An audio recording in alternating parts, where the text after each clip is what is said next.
Welcome Mr. Saurav Rathi sir, a visionary leader and founder of Suresh Rathi Securities to our premises.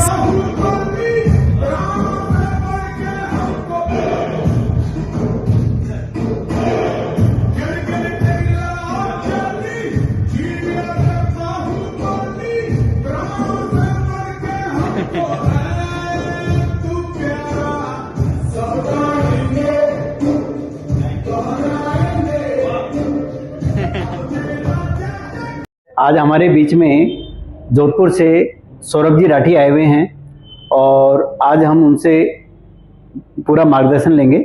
और उन्होंने आज हमारा bridge arrow digital उसको भी visit किया है। हम आपसे ये पूछना चाहते हैं सौरभ जी, आपको कैसा लगा यहाँ आकर?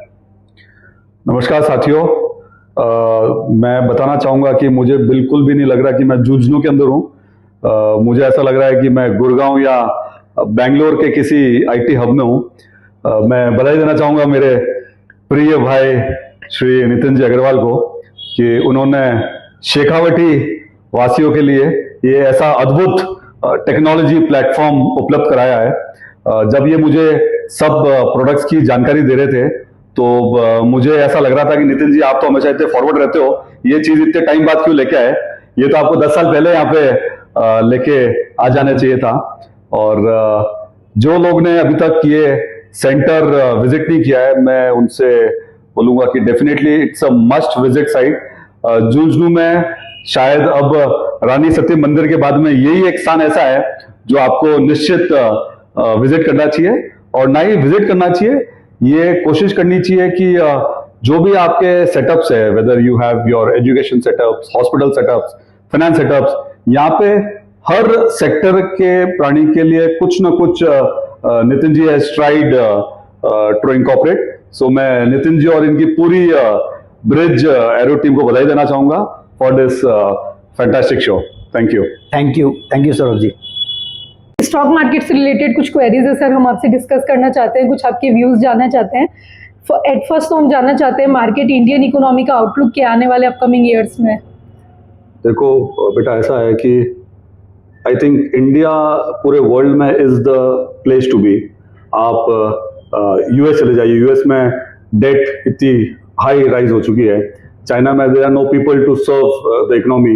इंडिया एक ऐसा ब्लेंड है जहाँ पे मुझे लगता है अगले 15 से 20 साल तक हाईएस्ट ग्रोथ जो है, अगर आप जीडी का भी आंकड़ा देखें तो इंडिया की जो जीडीपी आंकड़ा है आज विश्व में करीब 200 देश है, इसी का एक ऐसी कंट्री है जहाँ पे आपको पॉजिटिव नंबर्स दिख रहे हैं।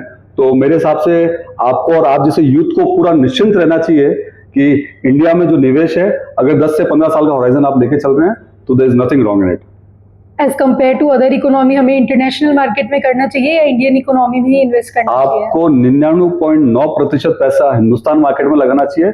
शौकिया तौर पे आप चाहो तो 0.1% विदेशी मार्केट में लगा सकते हैं। सर कौन से सेक्टर्स में लगाना चाहिए अपकमिंग ईयर्स के लिए? देखो ऐसा है कि बैंकिंग मुझे लग रहा है कि बहुत स्ट्रांगली जो है वो ग्रो करेगा। आप देखिए जिस तरह से यूपीआई है, हम काफी ट्रैवल भी करते हैं। I was in Germany 3 months back और मैं आपको बताऊं कि इंडियन मार्केट में सपोज मैं यूपीआई इंटरफेस की बात करूं, आप केवल वो कोड को स्कैन करते हो और with in less than a second आपका पैसा ट्रांसफर हो रहा है। You will be surprise, rest of the world में 5 से 10 सेकंड की लेटेंसी है। तो अभी भी टेक्नोलॉजी, बैंकिंग, केमिकल इंडस्ट्रीज, इन सब सेक्टर्स में लगता है कि बहुत स्ट्रांग ग्रोथ अपने आने वाले 3 से 5 साल में दिखेगी। सर कौन से बैंकिंग सेक्टर्स, पीएसयू या private? Private bank. Sir still my starting in stock market. Nitin sir हमेशा कहते हैं कि ईटीएफ्स में इन्वेस्ट करना चाहिए, इंडेक्स फंड में करना चाहिए, तो आपका उस पर क्या व्यूज है? भाई सबसे पहले तो मैं आपको बोलना चाहूंगा कि आपके जो मेंटर है नितिन जी, वो एकदम परफेक्ट मेंटर है। कुछ लोग होते हैं कि अपने स्वार्थ के लिए निवेशक का, क्लाइंट का, मैं ये नहीं बोलूंगा अहित चाहता है, बट उनको शायद किसी न किसी रॉन्ग डायरेक्शन में मूव कर देते हैं। Nitin ji, I have been knowing Nitin ji from past 25 years and इनका निजी फैन मैं इसलिए हूं क्योंकि इन्होंने सर्वोपरि इन्वेस्टर का, निवेशक का हित देखा। आज मुझे हमेशा से गर्व होता है कि आज जिस तरह का डिलीवरी व्यापार आप कर रहे हैं, क्लाइंट को समझाते हैं कि भाई अगर तेरे पास 100 रुपए है तो 100 रुपए लेके आ और देन होल्ड इट। आप 2-3 साल तक अगर आप बने रहेंगे तो पैसा कमाएंगे। ईटीएफ्स, मुझे ध्यान है करीब 15 साल से आप ईटीएफ्स को प्रमोट कर रहे हैं और ईटीएफ्स में 2 एडवांटेज आपको जरूर मिलते हैं। एक तो मार्केट की वोलेटिलिटी के हिसाब से वो स्टॉक उतना ज्यादा मूव नहीं करता, तो आपका इमोशनल डेंट नहीं है।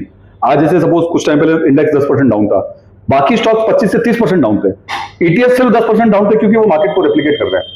तो जो भी नए निवेशक बाजार में आ रहे हैं, डेफिनेटली अगर उनको डायरेक्ट इक्विटी एक्सपोजर चाहिए तो ETFs are the best way to invest in the direct equity market. Second is IPOs। मैं ये नहीं बोलूंगा कि हर IPO में पैसा लगाना है, बट यस कुछ IPOs होते हैं जहां पे वास्तव में वैल्यू बाइंग हो सकती है। एंड तीसरा जो Nitin ji has always promoted is mutual funds. आप डिसाइड कीजिए कि आप हर महीने कितना पैसा इन्वेस्ट कर सकते हैं। आपको ये डिसाइड करना है कि आपको हर महीने 10,000 की EMI लगानी है या 10,000 का इन्वेस्टमेंट लगाना है।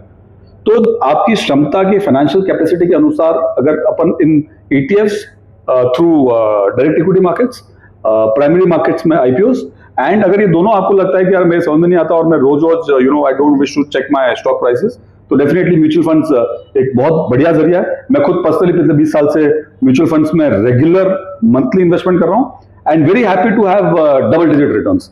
तो अगर इस बाजार में अगर किसी को डबल डिजिट रिटर्न मिल जाए तो I think you should be very thankful to God. Definitely negative factor एक मार्केट के लिए तो यू आर एब्सोल्युटली राइट। कोई भी घटना जब घटती है तो एक नी जर्क रिएक्शन हमेशा आता है। तो जो भी हमारे थर्ड वर्ल्ड ने टैरिफ्स लगाए अपने पे, उससे डेफिनेटली आज आप देखो तो डॉलर ऑलमोस्ट 88 के आसपास जो है वो होवर राउंड हो रहा है। बट मुझे लगता है कि ये थोड़ा सा प्रेशर सिस्टम में रहेगा क्योंकि अपन लोग बहुत ज़्यादा डिपेंडेंट थे डॉलर पे। तो किधर ना किधर ये जितने भी स्टेटमेंट्स आ रहे हैं, उन स्टेटमेंट से हमको ऐसा लग रहा है कि हमारा जो जिस पर्टिकुलर रीजन पे हम डिपेंडेंट थे, वो रीजन्स अपने को डाइवर्सिफाई करने पड़ेंगे। वो जो एक वस्तु से हम 100 रुपए का माल उसी को दे रहे थे, वो अब किधर ना किधर 20-20 रुपए करना पड़ेगा। तो यस, मैं ये नहीं कह रहा हूं कि करेंसी पे प्रेशर नहीं हो, प्रेशर नहीं रहेगा, प्रेशर रहेगा यहां से, बट गोइंग फॉरवर्ड वो प्रेशर धीरे धीरे जो है वो नलिफाई होता है। आज देखो ना गोल्ड क्यों बढ़ रहा है। सारी कंट्रीज जो है वो दे आर मूविंग ऐसे apparently moving from dollar to gold. उनको लग रहा है कि डॉलर आने वाले समय में हो सकता है कि उसकी जो ग्लोबल पावर थी वो कम हो, इसलिए आज देखो ना गोल्ड का कारण ये है कि भी सब लोग चाह रहे हैं कि अपने वर्ल्ड गोल्ड से बढ़ ले। तो yes, the pressure will be there, but I also feel that it will reduce with the time. Sir अपनी पर्सनली इन्वेस्टमेंट जर्नी से कुछ शेयर कीजिए। देखो ऐसा है कि my so lot of disclaimers, yeah, but देखो ऐसा है कि बाजार में नॉलेज के साथ साथ संतोष रखना उतना ही इंपॉर्टेंट है। सो एक चीज मुझे समझ में आई कि अगर कोई इंस्ट्रूमेंट मेरे बिना एप्लीकेशन ऑफ माइंड मुझे 15 से 18% रिटर्न एनुअली पिछले 20 साल से अगर दे रहा है, तो मैं क्यों इधर उधर एक्सप्लोर करूँ avenues. So I have been very heavily invested in mutual funds. I started with 500 rupees in 2005. It has moved to multiple X in 2025. तो और मुझे 17-18% रिटर्न, मतलब आई एम एक्सट्रीमली सेटिस्फाइड कि भाई हर 4 साल में पैसा डबल हो जाता है आपका 18% पे। तो अब उससे ज्यादा जो वही भाई गाड़ी अगर आप जब तक 70, 80, 90 पे चला रहे हो तब तक कोई एक्सीडेंट नहीं होंगे। आप सोचो नहीं यार गाड़ी मेरी 150 की स्पीड में चले, 180 की स्पीड में चले, तो देयर इज अ पॉसिबिलिटी कि आप डेस्टिनेशन में जल्दी पहुंच जाओ, और किसी कारण से नहीं पहुंच पाओ, बीच में डेंट हो गया, तो फिर वो एक्सीडेंट होगी तरह फिर। तो मैं तो सभी को ये बोलूंगा कि भाई mutual funds is the best way to invest your money through. Sir except investment कुछ और चीज जो आप हमारे साथ शेयर करना चाहें? मैं ये कहना चाहूंगा कि बाजार में कई लोग ऐसे मिलेंगे जो आपके डिसीजंस को मैनिपुलेट करने की कोशिश करेंगे कि ये क्या ले लिया, टीवी नहीं देखी क्या।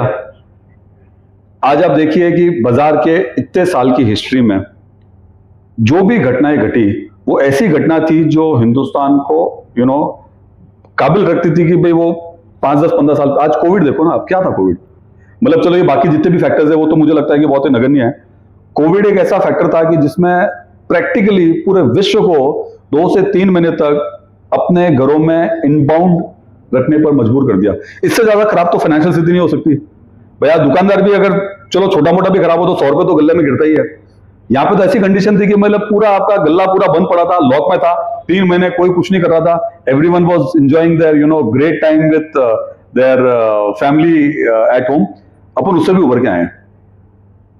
तो एक चीज बाजार में पिछले 25 साल में ये समझ में आई है, घटनाएं घटती जाएगी। किसी के एडवाइस से अपन कोई पर्टिकुलर बाजार में एग्जिट कर रहे हैं तो वो एंट्री पॉइंट वापस नहीं मिलता। आज जिस आदमी ने 50 में अगर कोई चीज ली और वो 70 में निकल गया, उसको 60 में आज तक नहीं मिली, उससे फिर वो 80 में ली है। तो जब अपने को पता चल गया हिस्टोरिकली 25 साल से कि घटनाएं घटती रहेगी और बाजार का इंडेक्स फिर भी बढ़ता रहेगा, तो then why to exit, only accumulate. साथ में कई बार मैं देखता हूं लोगों को बात करते हैं, बोले नहीं यार मैं तो 5 लाख रुपए डाल दिया and I don't wish to invest further.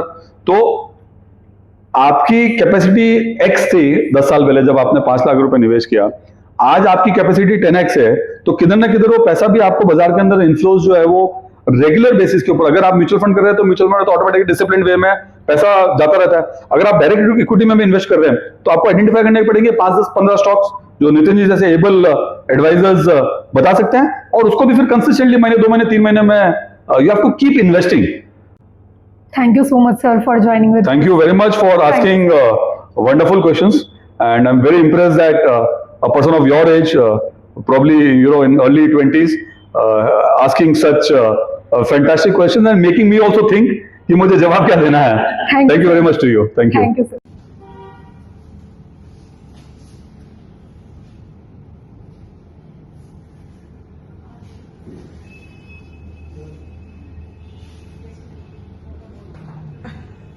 Ha ha ha.